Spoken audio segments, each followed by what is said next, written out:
right, we thought we would share with you how we manage our relationship, and it really comes down to something that Chelsea was talking about. Like, why don't we share with each other these emotional times?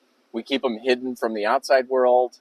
We keep them hidden, like trying to believe that these things don't happen within relationships. And so we've just decided to open up our relationship and talk about these kind of things that have been helpful, what we found, where we're at. And yeah, let's see what Chelsea has to say now. Well, I just love the more of us that can open up the hidden parts of our heart and share it, because I think that it encourages the whole world to open up their heart. So that's part of why we're doing what we're doing. Nice. Yeah. And so I'm just going to put you on the spot. I'm putting myself you can put me on the spot. So what would you say? So this video we've been talking about making this video for like 2 weeks, 10 days. And because we went through what we call a kerfluffle, just uncomfortable times, emotions, feelings, all of these kind of things, deciding whether or not we were meant to hang out and continue riding together or to separate paths, those kind of things. So we've had a lot of time to kind of digest that experience, and so I'm going to throw it over to Chelsea and see, like, what is the number one thing that you felt like you took away from that experience? Well, I would say that one of the biggest takeaways was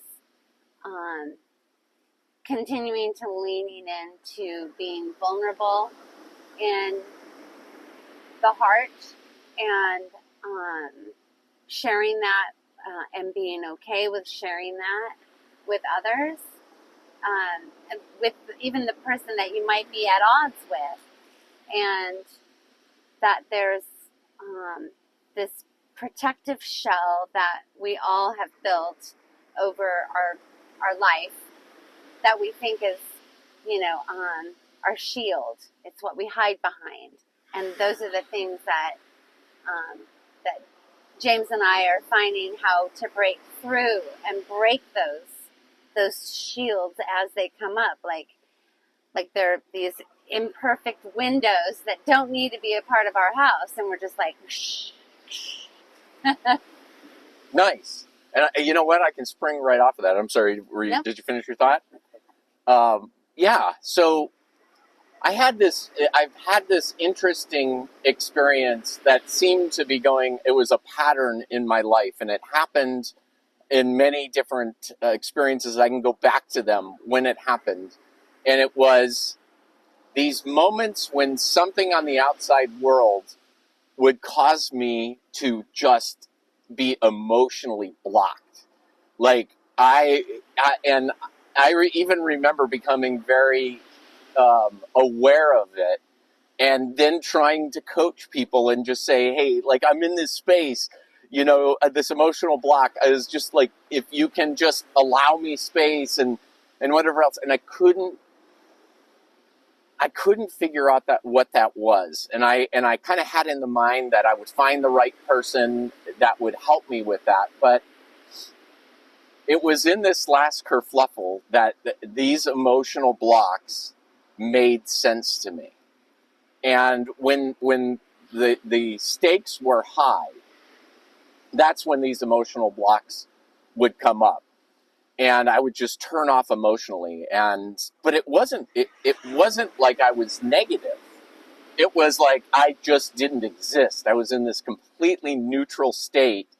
And that is not a comfortable state to be in. Because the other person, this is usually in intimate relationships, the other person is wanting to connect with your upper state, your, like, this connection, and they feel just like I finally could understand what they were going through. It was like a sever just happened. And that's what I really got an understanding of with this last time, was my ability to go through this experience and to stay open. And that's what I recognized, because kind of the preface of this in this last kerfluffle was that we had an emotional eruption, and Chelsea just decided, done with me, and she moved out. And so it was like, okay, um, what do I do here? And it just like this big conglomeration of a lot of different things. But the thing that I noticed that I wanted to go towards was like these thoughts that would meander into controlling her and being like, well, if she doesn't choose me, then this is her path, and she's going to feel this darkness, and and whatever else. My mind would come up, and I recognized through doing this this lens adjustment, through understanding what an emotion is versus a feeling. And I began to really diagnose this lack, this emotional shutdown, and then the thoughts, the emotions that wanted to create thoughts that would be interesting to me or create a sensation. And I just was like, no. And I was like, so what do I want in this? And I wanted to feel through the whole thing. And emotions like are part of that, but not following the directions of the motions. So what I wanted to do was love Chelsea as big as I possibly could through this. And so when I would have emotions come up that would want to start these stories about how rough it was going to be for her and what she was going to be losing and blah, blah, blah, blah, blah, blah, whew, those were just gone. And what was reminiscent was these experiences of this emotional block that was always there, this thing, this wall that I was creating and that my mind was creating in this lens. So that was like my really big takeaway from this one was, like, I was put into this situation with just a kook ball, like a total weirdo that it like matches my weirdness so much, and we just get along so well. We have so much fun together. And then to have this idea that like we're not going to be hanging out, like this is it. We have to let this part of the journey go. We have to grieve that and move to the next joyful thing. And so that to me was this just revelation from this weird, kooky, emotional shutdown that would happen to me, and recognizing that I could change this through just the lens in which I was experiencing the experience in the moment. And that was the most powerful thing for me throughout this whole thing. Mm. Yeah, I would say that that was beautiful to watch and be connected with you as you kind of did a revealing to yourself with that scotoma, that block that you had, and I was just kind of like having validation that it's like, yes, you get it. When you cut off, it's like when you have someone that you're very connected and resonate with, you have this. It's like a flow. It's like the water pipes in our houses. You turn the water spigot on, there's water just flowing. It's always there. And when we turn our spigot off from each other, we feel it.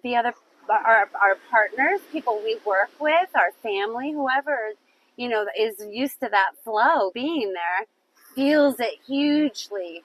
And that was beautiful. And it was beautiful for me in my own interpersonal way of feeling just very supported by whatever happens in the universe, and just knowing whatever is meant for me will never pass me by. And it's one of those cliche sayings that I love, and it seems like it's still true. And having this sense of no matter what's going on around me in the world, that I can be, even though it might even be in perceived chaos, that I don't know, I had this peace and this tranquility, and that was just beautiful. Not trying to control my outside circumstances, because there's a lot of things that I could look at my outside circumstances with a victim lens, with a lack lens, a have-not kind of lens, or I can just keep that lens of gratitude and beauty and love and thankfulness, and and that was a beautiful thing to discover within myself, that I could hold that and keep that. Nice. And that got me thinking about another aspect that was interesting. I recognized that I rationalized, and I was using a lot of rationale to try to put things together. And because if you look at like, if you were to see from our perspective, like how the universe put this kerfluffle together, it was so brilliantly orchestrated, because it blew away rationale in every sense, and it blew up my rationale that I was trying to hold on to, this was a really great one for me. One thing that was always powerful for me was integrity, just from a very foundational. I was always such a huge football fan. This is one example of this. When I was very young, and loved the Pittsburgh Steelers, but there was a sense that I wanted integrity. I wanted honesty. And like, I would get to the point where, like, I wouldn't want my team to win the Super Bowl if it was over like a missed call, or like, I wanted the game to be perfected, and then I wanted that victory. And that led me, this honesty and this integrity led me a lot in my life. It allowed me to not bend reality. Well, I did, stereotyping and these kind of things. But it was the thing that always would get me back on the path, was my honesty. And this is the interesting thing, was that what I recognized was that I had built honesty as this important virtue that everybody needed to find and to take with them through life.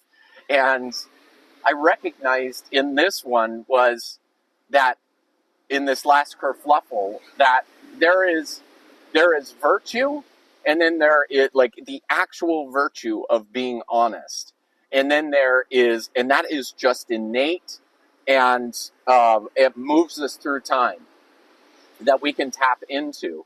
But there's also a false virtue that's connected to our personality. And what it was for me, what made me understand it, was that I expected the honesty that I held, I expected it from the other person, for them to hold it as dear as I did. And I held that for so long. I allowed relationships. I never, if anything came up where somebody lied to me, I remember it was the perfect setup from the universe. I just said, I said, I'd like to date you specifically, but if you want to date somebody else, you go ahead and just let me know. And that's all you have to do. And they didn't let me know. Like, and it happened like this very quick time. And I was like, nope, you're out of here. Like, shut down emotionally. I'm throwing you away to the wind. And that is the not true virtue of honesty. It's like, we have to accept that people are bending reality, and we have to be okay with that. And we don't have to analyze whether it's true for them or what is true for them. And this was a huge one for me to realize these patterns that I had created in my thinking of my creativity, which was just mental masturbation. And if people didn't mentally masturbate with me, then I wasn't interested in what they had to share. And it's just amazing to see. It's a new lens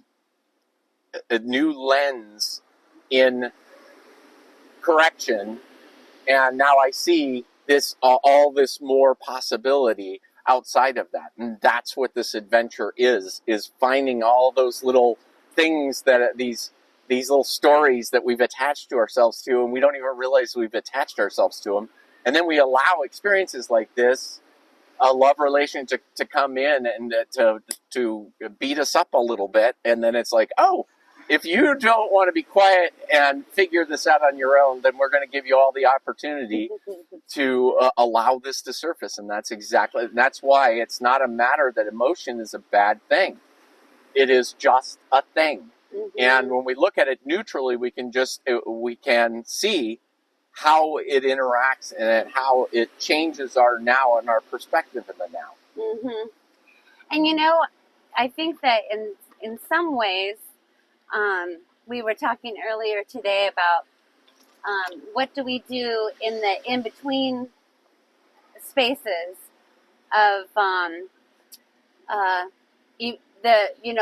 the sine wave. Everything has a motion and wave to it, and same with our emotions, our joyfulness, our we're gonna try to initiate something new, so there's gonna have to be some will, and whatever the experience you're having right now.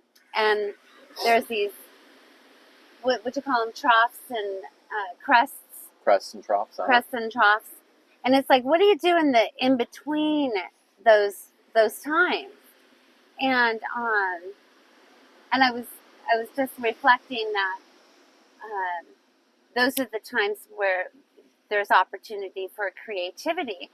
And sometimes we have maybe our maybe patterns will take us into creating drama or creating some kind of a kerfluffle so that we can generate some emotions, that's energy, basically. And it's like, well, when you get, I don't know, I hate to say emotionally matured, but we're like aged wine a little bit. You recognize you don't need to do that, but one of the things that I've been playing with lately is trying to find tension. So anything that causes tension, even if it's something like I bend over to pick a shoe up and I feel some tension in my low back, or somebody asks me to do something and there's a little bit of tension there, and it's like those are the places that I'm diving into and going, okay, where's that tension coming from? And it's just playing with ourselves. This whole experience is just a play. This whole world and earth and each other is just a play. And finding new ways that I find interesting and fun to point my field of focus. Yeah, and it's funny, I kind of smirked here a minute ago when you were talking about finding the tension, and I was just realizing to stay in the frame on this, I have to I got this little tension in my back. And I was just thinking, oh, there it is. I found some tension in hers. Well, it kind of brought me to this idea of, like, what was happening. Let's get into some of the fun stuff of the mirror that kind of showed themselves to us.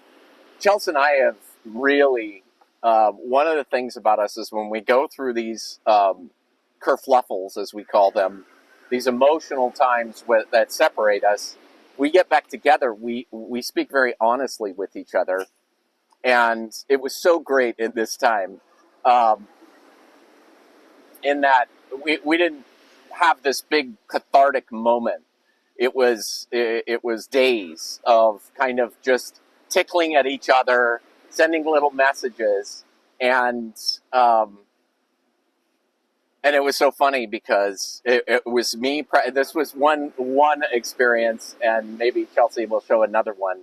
There was this game playing that was going on, and I had woken up, and I'd been really focusing on what was driving my thoughts. Was it feelings or was it was it emotions? And so I got up one morning, and she was living outside. Outside, she was living in another building, and I woke up, and I was kind of a little, and I got myself snuggled in to my little spot, and I was really comfortable. And then I don't know what the precipice was, but I get a message from Chelsea. I think there was like a little tension back and forth. I wasn't having any of the tension, but there was something going on Chelsea's side. And so she said, will you step out of the trailer so I can go do my change? And I was like, how do I feel about that? And I was like, you know what? I feel really comfortable. I got myself nice and dropped in. And it was like, and then all of a sudden I got this request to change where I was, my disposition, so that somebody, which was very uncomfortable to me, to have somebody that couldn't be around me come through and get their stuff and then leave. And I said, nope, I will not move. I said, I am happy to be silent when you come in, but I'm not moving. And her response back was, well, I will probably give you a hug. And I was like, I will be very happy with that. And then when we were talking about it later, she said, I was testing you. Like, she wasn't so uncomfortably uncomfortable. She was just testing to see if she could get me to move. And it was like this great mirroring exercise that really got me to understand the true mirror.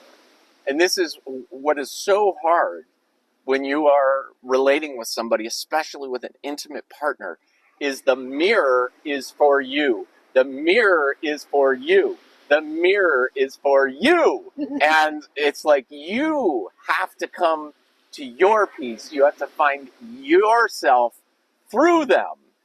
And it was so great to be able to go back and then to talk honestly about really where we were. Were we really upset? Were we trying to poke at each other? And we could say, yeah, when I sent this, I was trying to poke at you, and right. and these kind of things. So I thought I'd share that.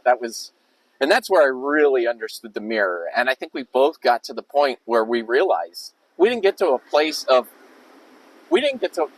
knowing that we were meant to be together. But for both of us, it seems like we're meant to be together. Yeah. So there's this sense of we may not be together still, that question out there, but there's this deeper sense of, yeah, I'm supposed to be with this weirdo. and so we still stay in this weird state of not knowing and just waking up with whatever's available that day. Mm-hmm. No, I think you said it perfectly. All right. I don't know how I went and did that. So it's so interesting too, and I'll just kind of. I think. Go ahead. Oh, I was just gonna add on a little to the mirror, almost like the. I think a lot of us have this one, maybe 2 layers deep understanding of what it means to mirror. And there's a whole philosophy behind mirror, but we don't have to get into that. But it's so much deeper as far as why we look for recognition in each other's face. Why is it that the babies, they map the mother's face and the father's face when they first come into the world? There's something to our faces and being able to mirror each other that goes very, very deep. And there's beautiful layers to it. And rather than being afraid of it or not looking at it, which is a lot of times what our initial inclination is, because we're like, no, I don't know what's behind that mirror. I don't really need to know. It's not really important or relevant to what's going on right now. But when we get into the fine tuning, that's where you start being, oh, mirror. There's a lot more layers and more depth there, and being able to see each other truly as a mirror. It's profound, and there's a lot of magical elements to it as well, and you have to surrender a lot of this reason. And this is a rock. It's made of granite with quartz that's running through it. You've got to like let go a little bit of all these cemented ideas and frameworks and be able to just relax. And the whole lens shift in being a mirror and choosing to have a mirror is that you can do it as an individual. You do not need to have somebody that signs up for it. And that was one of the things that I had to let go of was, is she really acting like I'm a mirror? And it's like, it doesn't matter. It never matters if the other person's doing it or not. Right. They are having their own ride. I'm having my own ride. And all the mirror is doing is changing our relationship, giving us the opportunity to change our relationship to our emotions and the sensations that come through us. That's it. Like, there's lots of spiritual concepts and these deeper esoteric meanings and mystical ways about it, but really at the end of the day, the lens shift that's happening is we're saying, I'm going to have a different relationship with my emotions, and then I'm just going to pay attention to them and become aware of them, and that's it. Like, it's that simple, and it's tangible. And I love how tangible this was, is that I thought we had picked a great spot on the beach with lots of shade, and then you guys get to see us being the glorious sun coming down on top of us. So yeah, do you feel like you expressed all this beautiful, juicy goodness? all this juicy goodness? Yeah, we'll probably do some more because there's lots more to touch on and explore with the whole mirror, understanding. I love that, Yeah, and if you guys have comments or questions, we love that. We love exploring. We understand that creativity is all of us. Like, nobody's creativity is connected without a receiver, and so it's always just creativity is just a give and receive, give and receive, give and receive, not a taker. Yeah. So please share if this is inspiring. Hit that like button, hit that subscribe button to get more of this content.